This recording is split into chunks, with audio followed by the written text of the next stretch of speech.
Terima kasih di atas kesempatan yang masih lagi Allah kurniakan kepada kita untuk kita hadir ke rumah Allah beribadah kepada Allah.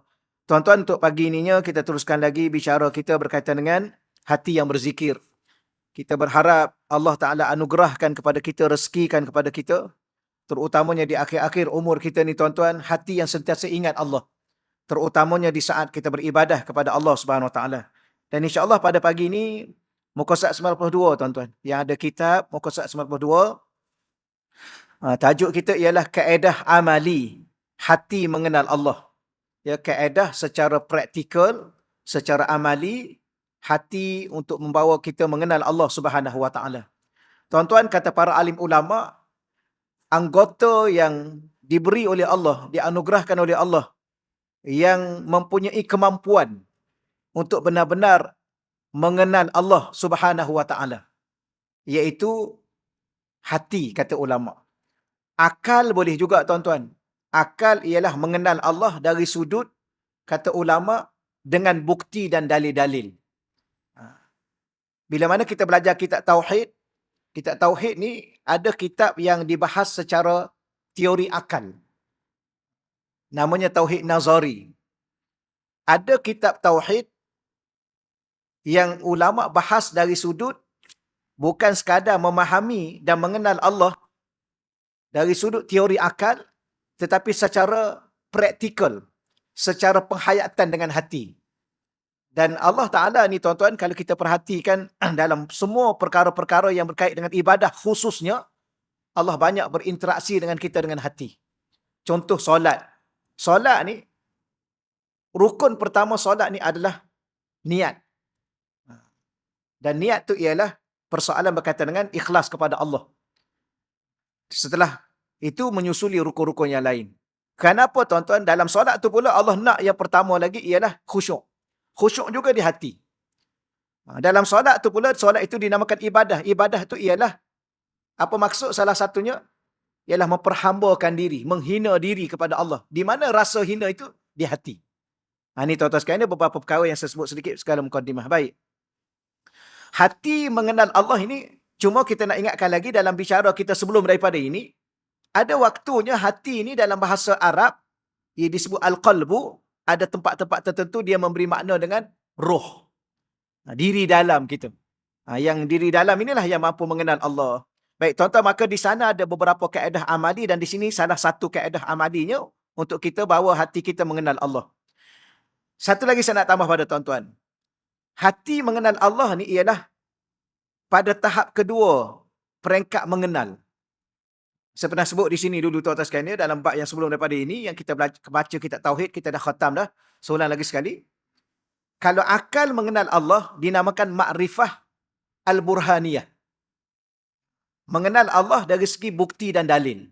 Dengan perbahasan akal. Kalau hati mengenal Allah, dinamakan ma'rifah al-kashfiyah. Satu ketika Allah Ta'ala akan membuka hati kita dengan kasyaf, dengan perkataan kadang-kadang disebut dengan kasyaf, maka hati ini menyaksikan Allah. Bukan melihat. Tuan-tuan sekalian, ingat lagi. Ni saya ulang balik ni sebab apa? Saya rasa lama dah tak hadir ni tuan-tuan sekalian. Bukan lama, banyak kali tak hadir. Jadi, saya pernah sebut pada tuan-tuan, mata melihat, akal memandang, hati menyaksi. Maka bagaimana mengenal Allah dengan hati? Iaitu menyaksikan Allah. Tetapi hati ini dia perlu kepada beberapa peringkat untuk sampai ke tahap menyaksikan Allah. Maka kita bicara di sini tuan-tuan. Peringkat pertama dinamakan peringkat muraqabah. Ya, kaedah amali, kaedah praktikal yang pertama ialah yang disebut muraqabatullah. Iaitu muraqabah. Baik, ada pun permulaan bagi martabat ihsan. Ini adalah proses muraqabah. Iaitu hati sentiasa merasa bahawa diri diawasi oleh Allah melalui pandangannya, pandangan Allah yang meneliti setiap gerak-geri hamba tersebut. Baik, saya ulang balik tuan-tuan. Ada pun permulaan bagi martabat ihsan. Kita ni, apa makna martabat? Kedudukan. Kita sebagai seorang Islam ni tuan-tuan, kita ada 3 tahap kedudukan. Yang saya yakin tuan-tuan dah faham sangat dalam bab ni, kalau kita belajar Matan Arba'in Imam Nawawi, hadis 40 Imam Nawawi. Hadis yang kedua, Islam, iman dan ihsan. Islam, kita jadi Muslim. Iman, kita jadi mukmin. Ihsan, kita naik maqam lagi kepada martabat kita muhsin. Seorang lagi tuan-tuan. Jadi kita ni sebagai seorang Muslim, naik atas sikit, Muslim yang mukmin, Muslim yang mukmin yang muhsin atasnya. Macam mana kita nak jadi, macam mana kita nak melayakkan diri sebagai seorang Muslim? Maka dalam diri kita atau pada diri kita ada Islam. Sebab tu bicara dalam hadis tersebut, bicara tentang Islam, orang itu jadi Muslim. Sebab tu kita kadang-kadang orang Malaysia ni, kita kata saya orang Islam. Sebenarnya bahasa mudahnya, saya Muslim. Ya, bukan saya, kalau saya beragama atau menganut agama Islam, itu betul. Tapi saya orang Islam, itu dari segi bahasa lah tuan-tuan. Okey, kita faham. Tapi bahasa mudahnya, saya Muslim. Apa makna Muslim? Saya beragama Islam. Saya mukmin kerana dalam diri saya ada iman. Itu bahasa mudah lah tuan-tuan ya. Maka Islam menyebabkan dia menjadi seorang Muslim. Iman, mengangkat dirinya sebagai Muslim yang mukmin. Ihsan. Ihsan ni perkara ketiga yang Nabi sebut dalam hadis tersebut. Cuma ihsan ni, dia ada 2 rukun. Islam, dia ada 5 rukun. Iman, dia ada 6 rukun, jadi 11. Ihsan, dia ada 2 rukun, jadi 13. Maknanya pada diri kita ni nak kena ada 13 rukun. Maka di saat kita ada 13 rukun, kita disebut orang yang beragama. Yang disebut orang yang mutadayyin. Agamanya adalah ad-din dalam bahasa Arab. Ni ringkasan sikit lah tuan-tuan. Jadi itu dinamakan martabat ihsan. Maka permulaan bagi martabat ihsan, jadi seseorang nak naik kepada maqam muhsin atau maqam ihsan sebagai seorang muhsin. Orang muhsin ni dalam Quran disebut dalam bentuk jamak, plural. Innallaha yuhibbul muhsinin. Kalau muhsin seorang. Kalau muhsinin, ramai orang. Dan Allah ni sangat-sangat mencintai golongan yang digelar al-muhsinin. Kalau terjemah mudahnya, muhsin ni ialah orang-orang yang baik. Kenapa dia jadi orang baik? Kerana dia telah menyempurnakan Islamnya, telah menyempurnakan imannya, maka dia digelar sebagai orang yang sempurna kebaikannya. Okay, tuan-tuan sekalian, sebab itu kalau kita tanya soalan, kenapa dia Islam kan? Oh, dia Islam. Ataupun dia Muslim, beragama Islam. Tapi kenapa ada yang mencuri? Kenapa ada yang menipu? Mungkin dia tak beriman. Maka dia kena jadi Muslim yang mukmin. Kenapa dia tak solat? Sebab dia sekadar Muslim. Tapi yang solat ni, Muslim yang mukmin. Okay? Ni yang tuan-tuan datang pagi-pagi ni Muslim yang mukmin. Kalau sekarang duduk tidur lagi ni apa ni? Ada lagi ke yang tidur Ustaz? Ramai lagi dah. Yang tidur sampai pukul berapa? Kalau dia tidur sampai pukul 6.30 dia bangun, Muslim yang mukmin. Walaupun tak datang. Tapi dia tidur sampai pukul 8 tuan-tuan. Pukul 8 baru nak bangun, pukul 10 baru nak solat ke apa? Solat subuh. Ini Muslim. Ataupun masih lagi dia beriman, walaupun dia bangun dia solat juga pukul 10. Okey.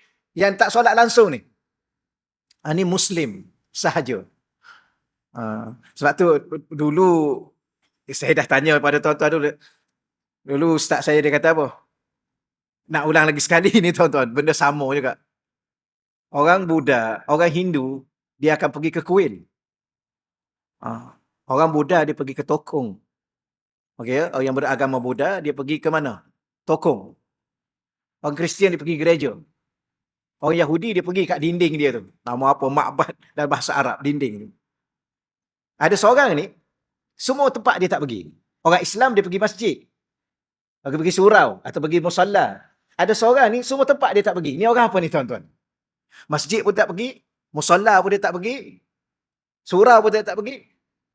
Kuil memang dia tak pergilah. Apa lagi? Tokong dia tak pergi. Gereja dia tak pergi. Ni orang apa ni? Orang apa ni tuan-tuan? Wallahu alam. Cuma ada nampak dia lah setahun sekali kat masjid. Solat hari raya. Ni kadang-kadang kita pun keliru dengan orang ni. Dia sendiri pun barangkali dia keliru dengan diri dia. Tapi tak apalah, walau bagaimanapun ada manusia ni Muslim, kemudian dia naik kepada maqam mukmin, kepada muhsin. Apa makna muhsin? Muhsin ni di saat dia solat, ada 2 keadaan dia solat. So, keadaan pertama, anta'budallah ka'annaka tarahu, seolah-olah dia nampak Allah. Anta'budallah, kamu sembah Allah, ka'annaka tarahu, seolah dia nampak. Nampak di situ ialah dia menyaksikan Allah dengan mata hati dia. Nabi kata yang kedua, fa in lam takun tarahu fa innahu yarak. Tapi kalau dia tidak berada pada maqam itu, kedudukan itu, dia kena ingat, dia kena tahu, dia kena rasa Allah sedang memerhatikan dia. Ini dalam solat tadi. Tuan-tuan duduk maqam yang mana dalam solat tadi? Yang nombor satu ke? Menyaksikan Allah seluruhnya dalam solat tuan-tuan daripada takbiratul ihram sampai salam, ataupun tuan-tuan golongan yang kedua tadi, iaitu tuan-tuan tidak sampai ke kedudukan itu, tapi tuan-tuan dalam hati tuan-tuan, setiap gerak-geri tuan-tuan, setiap bacaan tuan-tuan, setiap rukuk dan sujud tuan-tuan, tuan-tuan merasa bahawa Allah sedang memerhatikan tuan-tuan. Yang mana? Kedua-dua tak? Kalau dua-dua tak, saya, sama dah kita ni. Kalau dua-dua tak ada, kita sekadar Muslim yang mukmin. Tapi kalau ada salah satu daripada tadi, kita Muslim yang mukmin yang muhsin. Maka solat kita solat yang sempurna. Kan tidak kurang sempurna. Macam mana nak sampai ke situ? Nanti kita baca di sini tuan-tuan. Jadi, proses pertama kata ulama ialah, walaupun Nabi sebut yang pertama yang musyahadah, yang kedua muraqabah. Tapi dalam perjalanan hati mengenal Allah, dia kena muraqabah dulu. Muraqabatullah dalam istilah bahasa Arab. Apa makna muraqabah? Saya ulang balik pada tuan-tuan, walaupun tuan-tuan dah faham. Iaitu hati saya, hati tuan-tuan, sentiasa merasa. Dalam hati ni sentiasa, setiap saat, setiap waktu, setiap keadaan, ada rasa. Apa yang kita rasa? Bahawa diri kita diawasi oleh Allah. Ni kena ada rasa tuan-tuan. Tuan-tuan duduk di mana pun, seorang ke tuan-tuan duduk tempat ramai, tuan-tuan pergi ke mana, tuan-tuan buat apa, dalam solat atau di luar solat, masa baca Quran atau masa tak baca Quran, masa berzikir atau tak berzikir, tuan-tuan kena merasai bahawa tuan-tuan sedang diawasi oleh Allah. Melalui apa? Melalui pandangan Allah. Allah kan bersifat dengan basar. Bersifat dengan basar, Allah bersifat dengan melihat. Bagaimana sifat melihat Allah? Tanpa batas. Tanpa batas, tanpa terlindung sesuatu segala-galanya daripada pandangan Allah. Yang mana Allah mengawasi kita melalui pandangannya yang meneliti setiap gerak-geri hamba tersebut. Ni kalau kita tambah sikit, sama ada gerak-geri itu, keadaan itu zahir manusia ataupun batin manusia.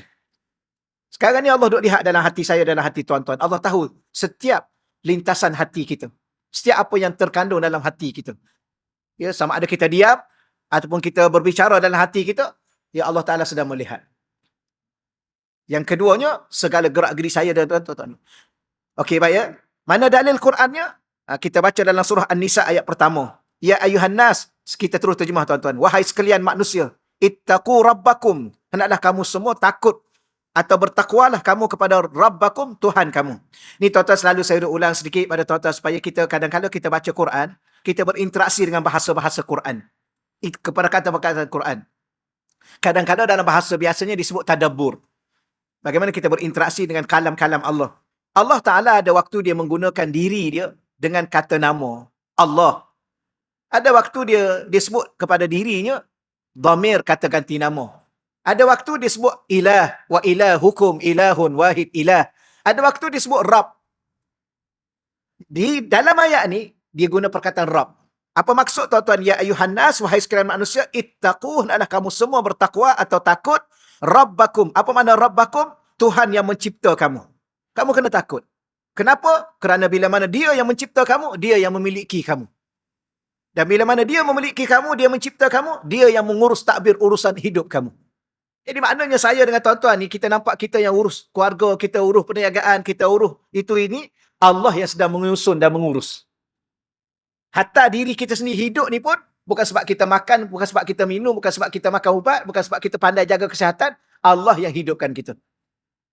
Dan dia juga, Rabb ni juga Al-Muhyi, menghidupkan. Rabb ni juga Al-Mumit, dia juga akan mematikan kita. Bila masa saja dia boleh matikan kita. Mumitun bila makhafah, kata Imam Athaillah, kata Imam At-Tahawi, mumitun, Allah ni Tuhan yang maha mematikan.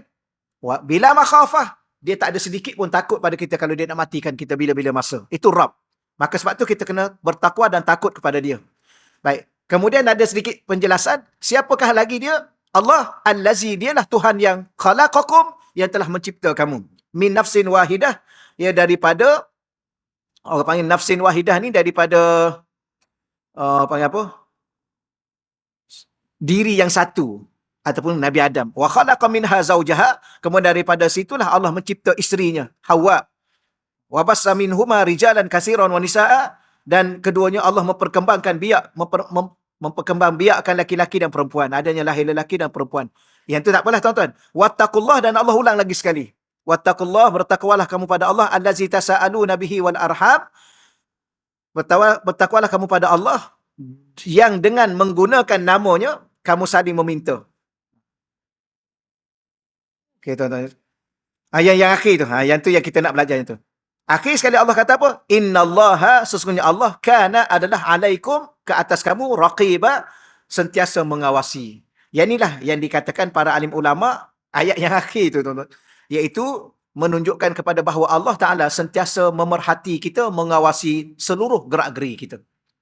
Ini tuan-tuan. Innallaha, sesungguhnya Allah, kana adalah alaikum, ke atas kamu, raqiba, maha mengawasi. Ini dalil muraqabah. Muka surat 93 tuan-tuan. Kaedah mencapai muraqabah.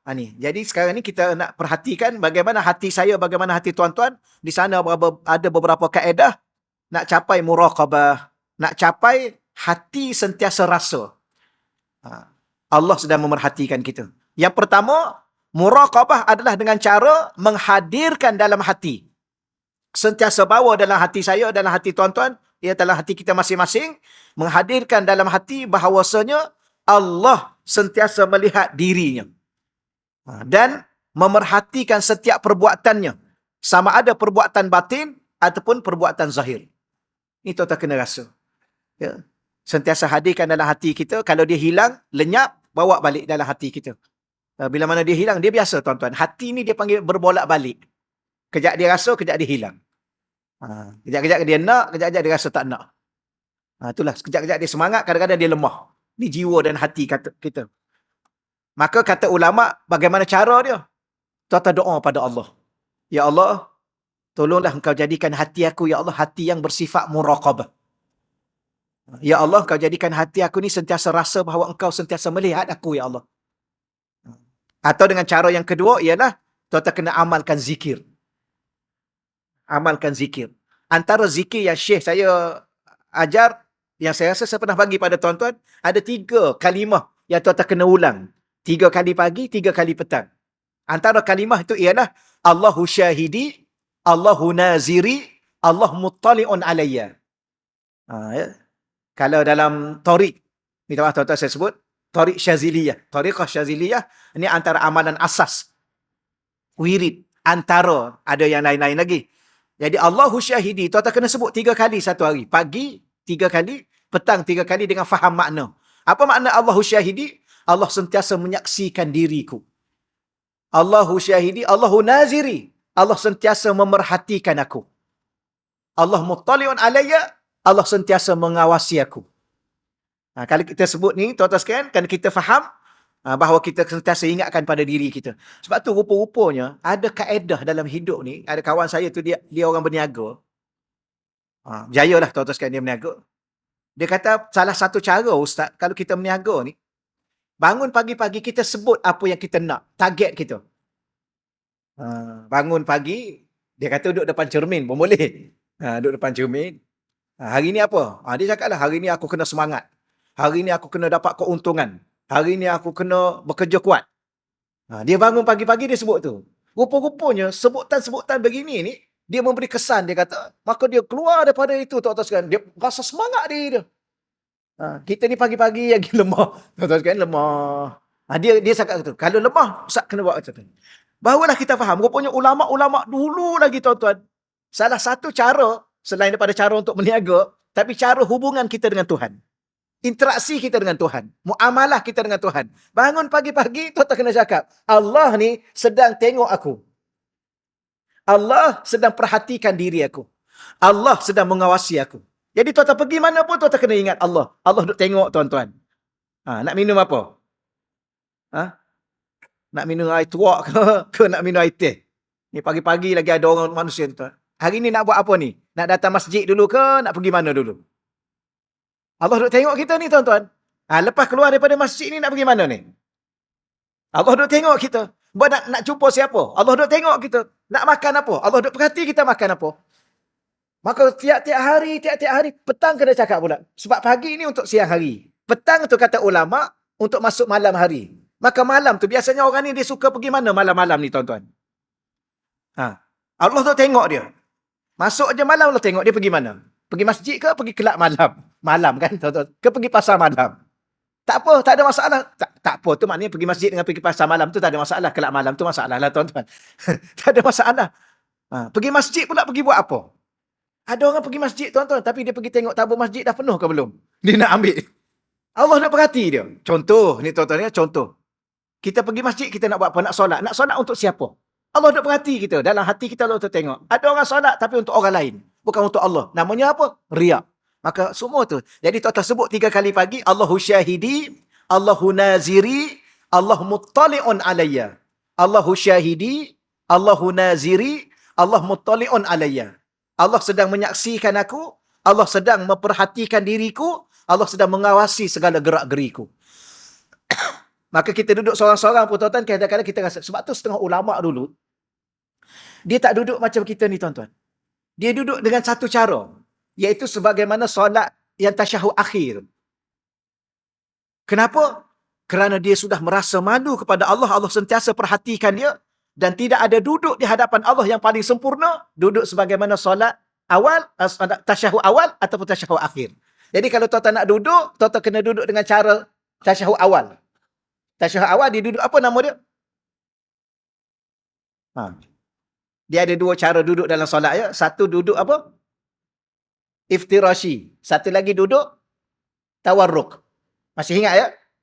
Yang mana satu iftirashi, mana satu tawarruk? Ya ke Ustaz ada cara duduk. Cara duduk yang tasyahud awal tu, tahiyat awal. Itu satu cara. Cara yang kedua tasyahud akhir. 2 cara ni lah duduk yang terbaik di hadapan Allah.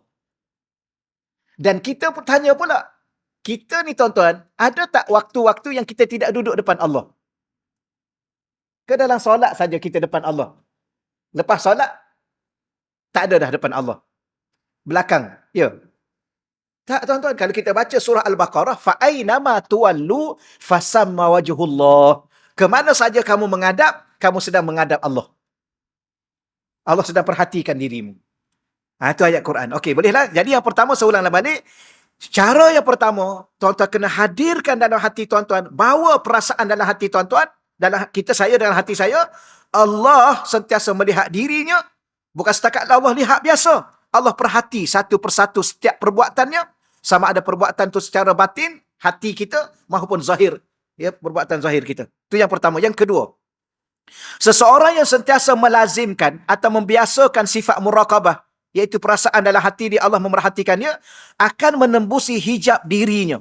Sehingga bertemulah pemerhatian dirinya terhadap pemerhatian Allah kepada dirinya. Dengan pemerhatian, okey, setakat itulah tuan-tuan, kalau di ayat bahasa Arab tu, saya terjemah ayat bahasa Arab, menyebabkan dia jadi agak itu sikit. Baik. Bila mana saya dengan tuan-tuan sentiasa hadirkan dalam hati kita perasaan Allah Ta'ala, sentiasa melihat, memerhati kita, mengawasi kita, akan sampai satu masa, dia ada hijab. Hijab ni tuan-tuan, dalam diri saya, dalam diri tuan-tuan ni, dia seolah ada dinding, ada penghalang. Yang menyebabkan kadang-kala kita tak rasa bahawa Allah sedang melihat kita. Alah, macam ni lah tuan-tuan. Tuan-tuan pernah tak rasa setiap saat, setiap waktu malaikat ada kiri dengan kanan ni? Atau kadang-kadang tuan-tuan tak peduli pun malaikat kiri kanan ni? Tuan-tuan naik kereta berapa orang tadi? Naik motor berapa orang tadi? Seorang ke 3? Rasa seorang, Ustaz. 3. Kan ada 2 malaikat tu. Tapi jangan rasa 3 tak? Tuan-tuan pernah rasa? Tuan-tuan duduk rumah seorang-seorang. Tuan-tuan rasa apa? Rasa seorang lah. Kalau ada isteri, rasa 2. Ada tak rasa bersama dengan malaikat? Nak makan, duduk diam. Ni ada ni. Dia duduk tengah nak catik ni. Tuan-tuan nak cakap apa? Kita nak cakap, tak jadilah ni. Ni nak tulis ni. Oh, tapi tak ada lah tuan-tuan. Mana ada nak cakap-cakap je kan? Nak mengumpat aja. Ada teringat kat malaikat lepas mengumpat atau sebelum mengumpat? Dua-dua tak ingat. Betul ya? Kerana apa? Itu namanya salah satunya hijab. Hijab tu apa? Hijab yang menutup rasa. Sepatutnya kita kena rasa bahawa malaikat ada di kiri dan kanan. Tahu dah. Dah tahu dah ya. Ke pagi ni baru tahu. Oh, saya baru tahu. Ustaz, rupanya ada malaikat kiri dengan kanan. Ni tak munasabah dah. Dah lama dah tahu. Tahu tu satu bab. Ada rasa tak? Biasanya orang kadang-kadang terhijab pada pengetahuan. Langsung dia tak tahu. Ada orang terhijab bukan sekadar pengetahuan, pada rasa diri dia. Jadi termasuklah bila mana saya dengan tuan-tuan selalu bawa dalam hati kita bahawa aku ni Allah duk tengok, aku ni Allah duk perhati, aku ni aku kena rasa setiap saat, setiap waktu, setiap keadaan Allah sedang menguasai. Lama-lama dia terangkat hijab tu. Dinding. Dan kita akan sentiasa rasa. Macam hidup kita ni tuan-tuan, kadang-kadang kita dengan apa saja pun, ada waktu rasa, ada waktu hilang rasa. Ada kadang-kadang rasa takut kat Allah ni. Takut kat neraka, takut kat azab. Ada rasa, tak rasa apa pun.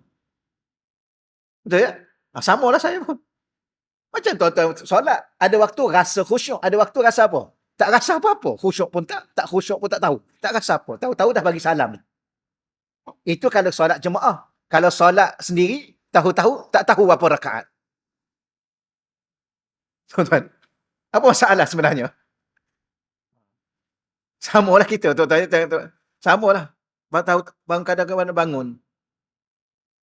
2 ke 3. Jadi seolah-olah hati saya, hati tuan-tuan, telah ditutup dengan ingatan kita sedang solat, dan solat itu rakaat yang keberapa. Samalah bab ni. Jadi sampai satu masa, harap-harap Allah Ta'ala perkenankan kita, Allah angkat hijab hati kita, maka kita sentiasa merasai bahawa Allah sedang perhati kita, dan Allah pun akan bawa dalam hati kita, dia juga sedang tengok kita, kita sedang merasai tentang Allah memerhatikan kita. Itu tahap kedua. Tahap ketiga, disebut begini, muraqabah tidak akan hadir. Yang ni. Nanti kalau tuan-tuan amal perkara begini, sentiasa bawa dalam hati, dia hilang.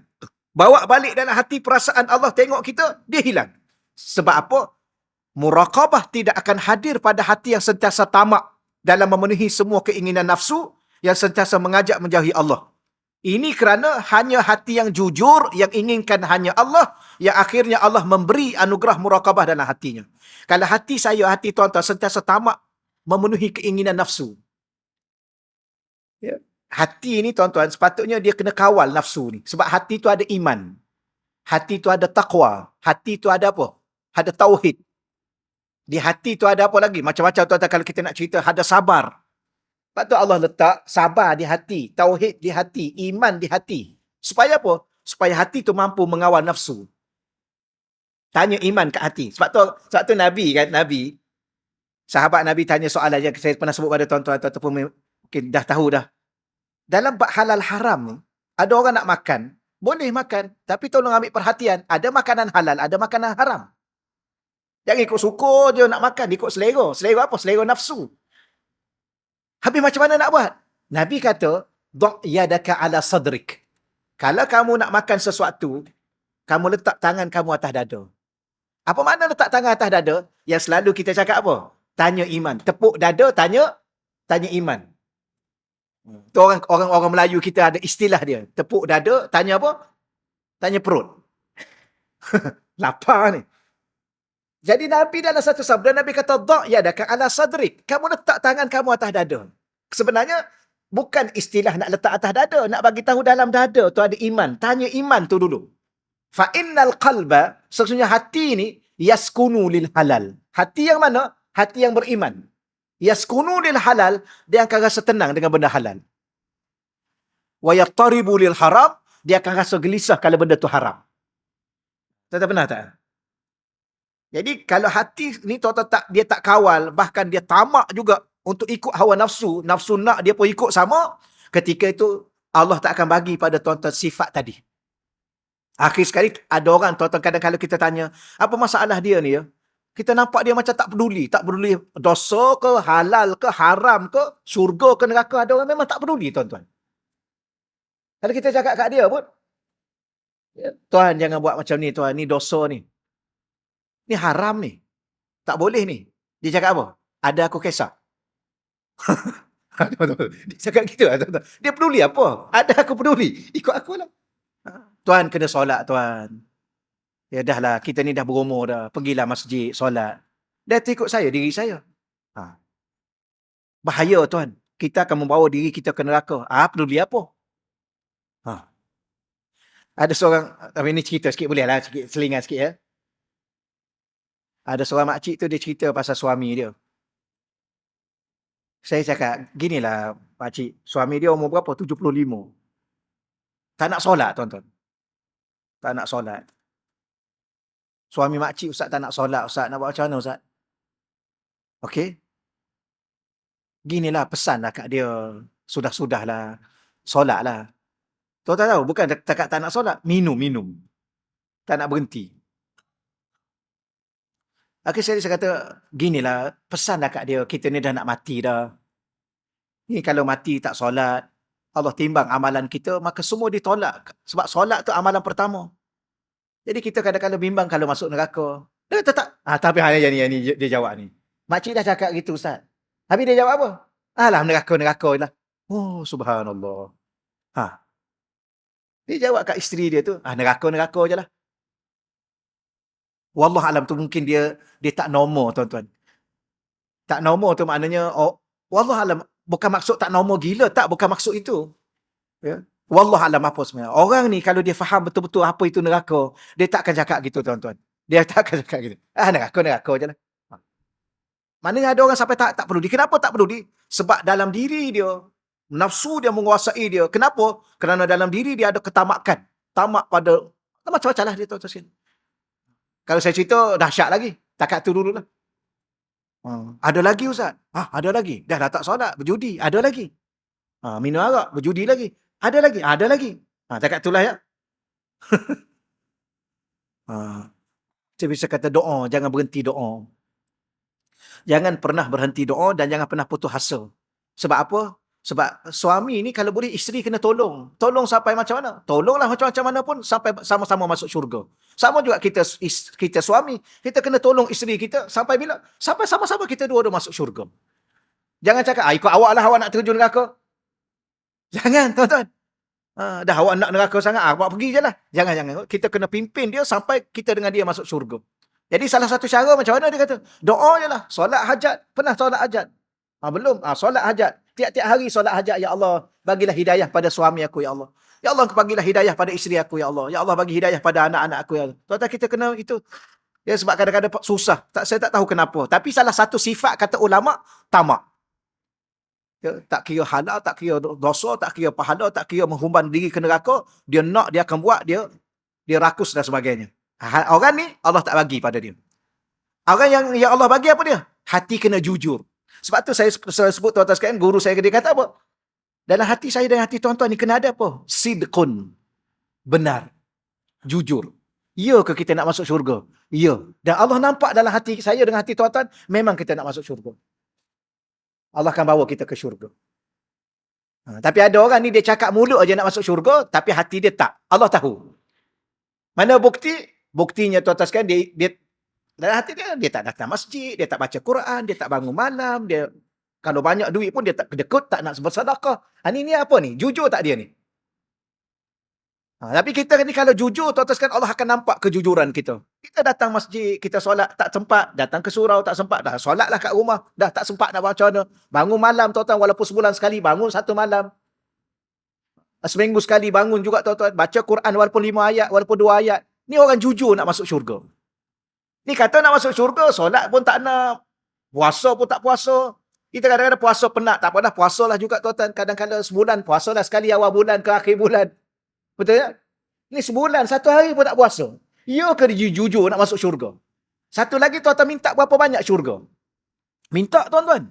Syurga ni salah satu cara nak masuk, minta dengan Allah. Sebab syurga tu milik dia. Dia boleh bagi kepada siapa yang dia nak. Tuan-tuan minta. Baik, sebab tu kadang-kadang saya tanya tuan-tuan.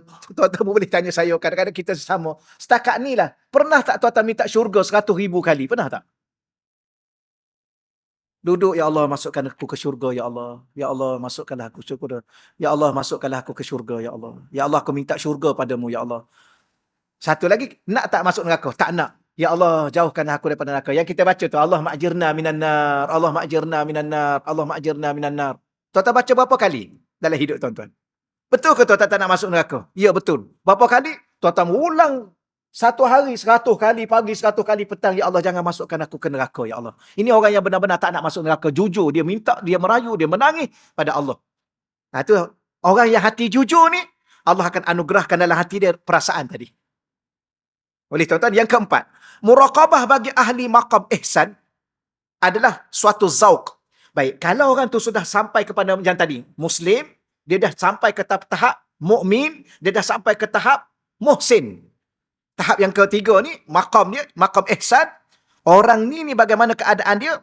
Dia ada suatu zauq ataupun perasaan hati, tak kala hati itu bening dalam menumpukan perhatian hanya kepada Allah menerusi segenap kehidupan. Saya sebut pada bahasa mudah gini, tuan-tuan. Rasa muraqabah ni, sampai satu tahap, dia rasa manis. Rasa manis. Perasaan tu rasa seronok, rasa manis. Rasa Allah sedang tengok aku ni. Seronoknya Allah sedang perhatikan aku. Dia macam mana, tuan-tuan? Yang kalau syekh saya, sebab kita ni kadang-kadang susah nak faham, saya lah, tuan-tuan. Dia buat ibarat, macam orang bercinta lah, tuan-tuan. Orang bercinta. Orang bercinta ni, tuan-tuan, sama ada kita melihat kekasih kita, ada kekasih kita melihat kita, dua-dua seronok. Betul ya? Betul? Ke dah lupa dah masa muda-muda dulu? Ke sekarang masih bercinta? Betul ya? Orang bercinta ni, tuan-tuan, tengok gambar pun tak apa. Okay, tengok gambar, maka seronok tengok. Sama ada dia tengok kita pun kita seronok, kekasih kita duk tengok kita. Saya tanya, tuan-tuan, kalau kekasih tuan-tuan tengok orang lain, seronok tak? Duk jalan dengan kekasih ni, ya, siapa kekasih? Ada kekasih? Ada? Dah tanya soalan ini. Ada kekasih? Ada. Isteri itulah kekasih. Ke ada kekasih lain? Tak ada, ya?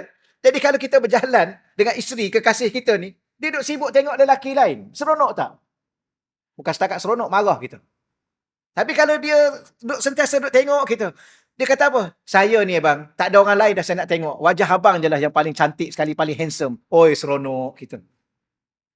Sampai satu masa, di saat kita rasa Allah duk tengok kita rasa Allah perhatikan kita, memang dia rasa seronok.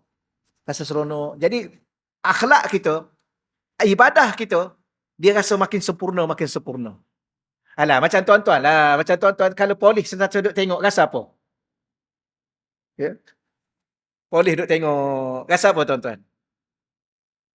Kadang-kadang kita berhenti, saya lah, tuan. Kita berhenti traffic light. Ni polis duk sebelah, kita duk sebelah ni.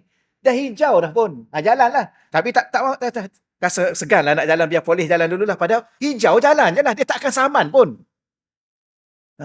Tu orang Arab tu, saya cerita ulang lagi sekali. Orang Arab tu kan, dia langgar lampu merah. Ingat lagi cerita orang Arab langgar lampu merah. Zab, dia langgar lampu merah. Polis tahan dia. Kenapa tuan langgar lampu merah? Tak nampak ke lampu merah? Dia kata nampak. Habis yang langgar juga, sebab saya tak nampak tuan, dia kata. Dia tak nampak polis. Jadi lampu merah ni tak penting sangat. Polis tu penting. Kalau polis tak ada, langgar je lah. Betul ya? Tapi kenapa langgar? Sebab tak nampak polis. Kalau nampak, langgar tak? Tak langgar. Sama lah saya dengan tuan-tuan. Kalau kita rasa Allah nampak kita, polis duk tengok kita, Allah nampak kita, nak mengumpat? Tak. Nak mencuri? Tak. Jadi masalah orang tu, tuan-tuan, sampai tahap dia sanggup masuk dalam rumah Allah, dia curi tabung dalam rumah Allah. Tu agak-agak apa dia ni? Masuk dalam balai polis, curi barang-barang polis. Tuan-tuan, ni agak-agak dia ni apa ni orang ni? Ada ke, tuan-tuan, orang masuk balai polis, curi dalam balai polis? Depan-depan polis, ada? Tak ada lah, ya. Ni pencuri tahap mana ni kalau ada macam ni? Ni bukan pencuri ni, tuan-tuan. Ni Majnun nama dia. Bukan pencuri, Majnun. Tahu Majnun, ya? Kena terjemah juga. Sama lah, tuan-tuan, minta maaf lah. Wallahualam, kita pun tak tahu hakikat sebenarnya. Kita minta maaf, kita cakap zahir. Kalau ada seseorang masuk dalam rumah Allah, mencuri tabung dalam rumah Allah, ni orang apa ni? Wallahualam, mungkin dia terdesak. Tapi kalau terdesak, saya ingat jumpa Tuan Nazir. Tuan Nazir bagi rasanya, daripada dia ambil. Ya, jumpa Tuan Imam, jumpa Tuan Bilal, jumpa Tuan Siap, semua bagilah, tuan, ya. Saya, tuan, rumah saya, anak tak makan 3 hari. Oh, subhanallah. Kita bukan setakat bagi 10, bagi 100, bagi 200, bagi banyak mana. Kita boleh melawat pula dia, bawa berah, bawa apa. Tapi masalah diri dia ialah kenapa? Kerana dia tak nampak Tuhan. Dalam pandangan hati dia, bukan pandangan mata dia. Begitulah keadaan. Baik, yang kelima tuan-tuan. Maqam muraqabah adalah permulaan bagi wuslah. Okay, apa makna wuslah? Berhubung hati seseorang dengan Allah. Rupa-rupanya saya dengan tuan-tuan, yang kenapa kita tak khusyuk, rupanya hati kita telah terputus dengan Tuhan. Jadi macam mana nak kembalikan hati ni sentiasa berhubung dengan Allah? Yang tadilah, sentiasa bawa. Dia hilang, bawa lagi. Dia hilang, bawa lagi. Bila mana kita bersungguh-sungguh, sampai satu masa Allah Ta'ala akan kekalkan hati kita. Ketika itu mulalah hati kita sedang berhubung dengan Allah. Hati, tuan-tuan. Dan juga permulaan bagi kurbah. Maka muraqabah ni, bila mana orang itu dah sampai kepada tahap itu, maka dia juga merupakan permulaan bagi kurbah. Apa makna kurbah? Dekatnya diri seseorang kepada Allah. Jadi rupa-rupanya, dekat atau jauhnya kita dengan Allah bukan masalah. Masalah sekadar solat. Solat tapi jauh juga dengan Allah. Puasa. Rupanya bukan pada solat, pada hati orang yang solat. Pada hati orang berpuasa. Hati yang mana? Hati yang kita bincang hari ini, muraqabah. Ya, sentiasa hadirkan dalam hati, Allah sentiasa tengok kita. Baik, tuan-tuan, kita baca yang bawah tu. Imam Muhammad Al-Jariri berkata, sesiapa yang tidak menjaga muraqabah antara dirinya dengan Tuhannya. Siapa tak jaga hati dia, sentiasa rasa Allah duduk tengok dia, perhati dia, awasi dia. Kalau dia tak ada benda-benda yang ni, maka dia tidak akan sama sekali mencapai maqam kasyaf, iaitu penyingkapan tabir hati. Dan maqam yang kedua nama dia musyahadah. Lepas ni kita akan bincang musyahadah. Baik. Ada orang, tuan-tuan, dia tanya, macam mana nak kasyaf? Apa makna kasyaf? Hati kita disingkap oleh Allah. Kita nampak sesuatu yang tak orang lain tak nampak. Kasyaf ni banyak, tuan-tuan. Dia ada kasyaf telinga. Ada kasyaf mata. Ya. Kasyaf telinga ni ialah Allah buka pendengaran kita sehingga kita boleh dengar kalam-kalam yang dibicara dalam hati manusia. Kadang-kadang ulama-ulama sufi, ulama-ulama tasawuf yang sampai maqam arif billah. Kadang-kadang kalau kita duduk dalam majlis dia, tuan-tuan, kita tanya dengan hati aja. Banyak kali saya masa di Hadramaut Yaman dulu, kalau contoh Habib ada kat depan kan, Habib Omar. Kita tanya soalan, Habib, tolong hurai ni sikit dalam hati. Dia sekejap, okey. Dia hurai. Kadang-kadang kita rasa syak juga kan? Iya kan ni? Tanya lagi sekali soalan lain. Habib, soalan ni pula, Habib, tolong jawab. Azab dia jawab. Itu tanya saya tak jawab sampai besok lah, tuan-tuan. Mana kita tahu. Tapi nak cakap ada orang ni, dia kasyaf telinga. Telinga apa? Bukan telinga ni, telinga hati. Hati ni bukan setakat dia ada mata, dia ada telinga. Tuan-tuan ingat lagi tak yang ayat Quran yang kita baca sebelum ni? Saya ingat. Ayat yang keberapa? Yang dalil merupakan telinga ni dia ada pendengaran. Minta maaf. Hati itu dia ada pendengaran dia. Yang awal-awal, tuan-tuan rujuklah kitab yang awal-awal dulu. Okey, boleh ya? Jadi kalau tuan-tuan nak kasyaf, yang kasyaf dimaksudkan di sini salah satunya ialah mata hati kita nampak. Yang orang lain tak nampak. Nampak. Ada orang, tuan-tuan, esok nak berlaku, dia dah nampak. Tahun depan nak berlaku, dia dah nampak. Apa? Yang paling biasa nampak. Apa? Ada satu kali, tuan-tuan sekalian, ada seorang tu, ada kawan saya, dia cerita, ada seorang ni kalau nak jumpa dia kat masjid je. Wallahualam dia ni siapa? Kita tanya siapa dia ni, tak tahu. Pergi masjid ni dia ada. Kalau pergi masjid lain dia ada. Pergi masjid lain dia ada. Dia ni, dia pindah-pindah masjid. Kerja dia solat, baca Quran. Dia puas kat masjid ni, dia boring kat masjid ni, dia pergi. Kita bahasa kita lah, tuan-tuan, dia boring. Dia pergi masjid lain. Jadi kalau nak cari dia, tak jumpa masjid ni, pergi masjid satu lagi. Tak jumpa kat ni, pergi masjid satu lagi. Dia ni, tuan-tuan sekalian, sampai satu tahap, dia kata apa? 10 minit lagi depan tu accident. Dia kalau duduk dengan dia, 10 minit, depan tu accident, dia cakap. Jadi kawan ni, aku. 5 minit, tak pergilah 10 minit. Dalam 2-3 minit, pergilah duduk depan tu. 2-3 minit lagi, tengok jam. Kira lah, tuan-tuan. 2 minit lagi, 1 minit lagi. Lepas 10 minit, bam! Orang accident depan tu.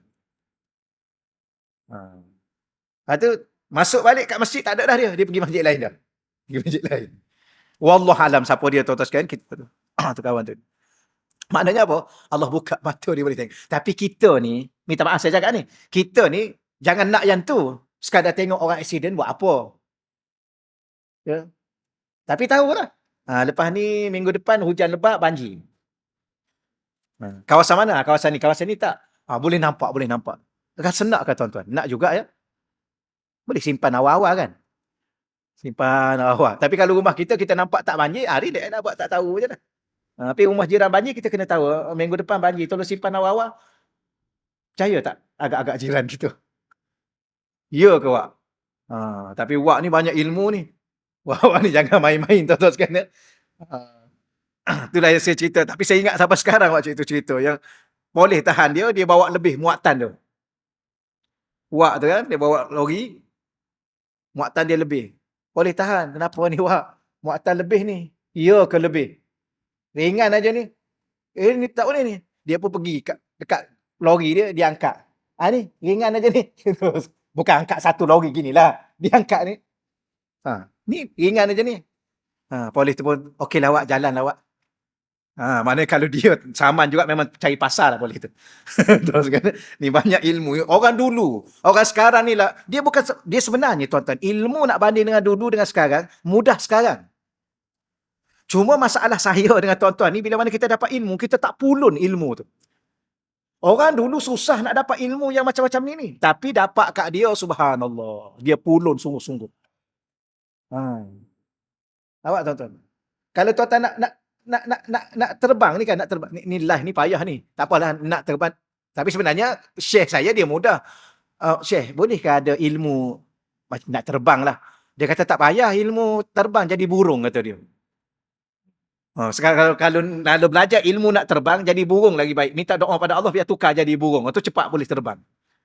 Tapi kita nak kata apa? Tuan-tuan baca surah Ikhlas 100,000 kali. Okey. Ada setengah ulama kata dia duduk amal tu pun dia dah terapung dah. Tapi kalau tuan-tuan sampai 100,000, tuan-tuan, dia tak terapung juga ni. Nak buat. Dia atas orang lah tuan-tuan. Tapi nak bagi tahunya tu. Antara amalan. Wallah alam jadi tak jadi, dia tengok kadang tengok orang. Ada orang amalan ni okey, ada orang ni mujarab, ada orang ni tak mujarab, ada orang ni mujarab, ni tak mujarab. Tuan-tuan tengoklah. Tapi nak bagi tahunya, salah satu daripada amalan-amalan, tak payah 100,000 kali yang tu, tak payahlah nak amal yang ni berapa-berapa ribu, yang ni. Ni. Sentiasa tuan-tuan bawa hati tuan-tuan, ingat Allah, bahawa Allah duk tengok tuan-tuan, maka tuan-tuan jaga adab dengan Allah, ketika tu Allah akan buka hati tuan-tuan. Segala ilmu Allah masukkan. Yang ni. Yang saya cerita tadi tu bukan apa, tak ada apa tu. Saya nak bawa pada tuan-tuan, nak amal apa Ustaz? Banyak amalan boleh bagi. Macam saya sebut tadi lah. Tapi susah tak? Susah. Ya, ada satu amalan tu tuan-tuan kena jaga puasa, sampai puasa tu nak kena qada kalau tertinggal. Kalau tertinggal satu hari dah, dikira kena mula kosong balik. Kan ada amalan kan? Dia suruh baca 100,000 kali. Hari ke-10 tertinggal. Kena ulang balik. Daripada awal. Yang ni tak payah ni tuan-tuan. Tak payah ni. Tuan-tuan sentiasa bawa dalam hati tuan-tuan bahawa Allah duk tengok tuan-tuan. Allah duk perhati tuan-tuan. Zahir dan batin tuan-tuan. Lama sampai satu masa, Allah buka kasyaf. Allah kasyafkan hati tuan-tuan. Mau sekali. Dan bukan setakat itu, Allah angkat tuan-tuan satu maqam namanya musyahadah. Apa makna musyahadah? Menyaksikan Allah. Yang tu bahagian yang kedua kita baca nanti. Wallahu alam. Setakat tu dulu tuan-tuan ya. Ada lama sikit saya mengajar gini ya. Lalu sekejap. Ada soalan ke tuan-tuan? Tak payahlah ya. Soalan. Kalau ada. Ada soalan? Okey ya. Jadi apa makna muraqabah? Sentiasa hadirkan dalam hati tuan-tuan. Kalau dia hilang, bawa lagi. Dia hilang. Sampailah satu keadaan. Allah angkat satu hijab. Hati tuan-tuan sentiasa merasai bahawa Allah sentiasa melihat tuan-tuan. Sentiasa rasa. Tak perlu kita nak bawa. Dia tak akan hilang dah. Masa tu akan datang dalam diri saya, dalam diri tuan-tuan, dalam diri kita. Rasa, ya Allah, kalau kita rasa buat sesuatu, maafkanlah aku, ya Allah. Kalau kita solat, tuan-tuan cepat sikit, ampunkanlah aku, ya Allah. Kalau kita terlintas dalam hati kita, sebab kita tahu Allah tu tengok. Kadang-kadang terlintas, tuan-tuan nak kata kat orang. Alah, tuan-tuan, kalau kita bawa kereta, tiba-tiba orang potong gitu, kita pun berit mengejut. Datang dalam hati tu, buta ke? Dalam hati. Ni mulut belum lagi. Ke mulut dulu baru hati. Tapi bila mana terlintas itu tuan-tuan, dia akan rasa apa? Maafkanlah aku ya Allah. Kenapa aku kata orang buta? Dia jadi cepat tuan-tuan. Terlintas je. Bukan nak buat pun, terlintas saja. Kenapa? Kerana kita tahu Allah duk tengok. Allah nampak dalam hati kita benda-benda buruk. Datang. Nak mengumpat orang, nak mengata orang, nak tulis benda-benda. Kadang-kadang kita tulis. Ni dalam Facebook kan. Banyak kali nak tulis ni. Nak jawab kan. Tulis dah. Dah tulis dah ni. Nak post dah ni. Dia datang dalam hati. Tak payah. Tak payah post. Padam balik. Kadang-kadang geram juga nak jawab tu kan. Dalam Facebook tu tak geram. Kan aku jawab kan dia ni kan. Tapi kita tulis tu. Kita pun kejap datang dalam hati. Ya Allah duk tengok ni. Tulis apa? Kita pun baca balik. Tulis mengata orang. Dah, padam. Dia datang dalam hati. Padam. Padam balik lah. Jangan post. Saya pernah satu kali minta maaf tuan-tuan ni, saya sebut sikit. Sini. Ni dah habis dah ni. Kita kemudian akan datang kita baca muka surat 94. Ada seorang tu tuan-tuan, dia hina ulama dengan sehina-hinanya dengan macam-macam perkataan. Dalam Islam ni tuan-tuan, subhanallah, saya yakin ya wak-wak yang ada, Islam ni agama yang memang sempurna daripada Allah. Segala ilmu ada dalam Islam. Termasuk ilmu kalau kita nak buat orang. Jadi ada satu ilmu ni tuan-tuan. Satu ilmu ni, kita puasa 3 hari, kita amal ilmu, kita puasa 3 hari, malam tu kita solat hajat, malam tu ada bacaan dia. Kita nak apa orang tu? Contoh dia ni suka sangat hina ulama, kita nak suruh lumpuh mulut dia. Lumpuh. Memang dia akan lumpuh tuan-tuan. Dan ada satu ilmu ni, kita baca pada 1000 biji batu. Kita ambil batu tepi jalan tu 1000 biji, kita buat kain kapan, kerak kain kapan, kita baca setiap bacaan tu, ada bacaan dah tuan-tuan. Bacaan tu, kita baca, kita hembus di batu tu, kita letak kat atas kain kapan tu. Kita baca lagi, kita letak. Sampai 1000, kita bungkus macam mayat. Kita pergi letak dalam kolah. Kita bungkus macam mayat, kita letak dalam kolah. Atau kita pergi buang kat sungai. Bila mana kawan tu tenggelam, mati dia. Itu ilmu dalam Islam tu. Tetapi jangan buat sembarangan. Sebab apa? Allah tanya kita akhirat, memang kita tak akan boleh jawab. Tapi yang mematikan bukan kita, Allah. Tapi ada ilmu sampai ke tahap itu. Bukan sihir tuan-tuan. Termasuklah yang jenis celupa mulut dia ni, hina ulama pagi, petang, siang, malam ni. Sampai satu kali saya tekad. Saya kata aku akan buat dia ni. Saya puasa 3 hari. Malam tu solat hajat. Nak buat dah tuan-tuan. Dia datang dalam hati, dia kata apa? Berhenti, jangan buat. Itu kita nak kata, oh macam ni sifat dia ya. Jangan buat. Kita pun termenung sekejap. Jangan buat. Okey? Tak jadi buat tuan-tuan. Tapi kalau buat, insya-Allah ya, amalan tu. Kita kena puasa 3 hari, kita solat hajat, ada solat hajat tu pula bukan solat hajat biasa. Ya, solat hajat 4 rakaat, setiap rakaat tu kita baca 20, 10, 20, 30, 40 bacaan. Memang jadi. Tapi bila mana kita duk amal yang ni akan datang dalam hati kita. Jangan buat. Jadi, apa makna muraqabah ni tuan-tuan? Satu tahap, kita rasa Allah duk perhati kita. Sampai satu tahap, bila mana Allah duk perhati kita, kita rasa Allah kawal kita. Kita nak cakap benda, rasa nak cakap kat orang ni. Jangan cakap. Dia pun dia.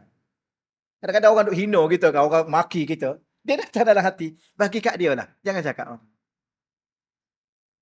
Tapi kalau kita cakap sepatah, memang bahaya dia. Sebab kita dah tahan kerana Allah. Allah dah bagi tahu mesej kat kita dalam hati. Wallahu alam. Dia panggil ilham. Ni bercakap dengan Allah. Tak, jangan salah faham tuan-tuan ya. Orang kata gitu. Datang dalam hati, perasaan. Jangan jawab. Dia tak jawab. Jangan tulis. Kadang-kadang kita nak pergi satu tempat, jangan pergi. Maka selamat kita tuan-tuan. Selamat kita. Sebab kita dah rasa Allah duk perhati kita. Memang Allah perhati kita. Kalau kita tak rasa pun Allah perhati kita. Tapi sampai satu masa Allah kawal kita. Jadi mulut kita terjaga, mata kita terjaga, telinga kita terjaga. bahkan tingkah laku kita yang kita kena buat sesuatu pun, dia terjaga. Itulah untung. Bila mana sampai ke makam tu, baru kita faham. Sampai ke makam tu, barulah Allah buka. Tu kemuncak dah, kemuncak. Jadi kalau tak sampai lagi, tuan-tuan jangan itulah. Kalau tak sampai, tak apalah. Kita bukan nak yang tu. Kita nak kita jaga dengan Tuhan. Urusan kita dengan Tuhan. Wallahualam. Setakat itulah tuan-tuan ya. Sedikit contoh. Auzubillahi minasyaitonirrajim. Bismillahirrahmanirrahim.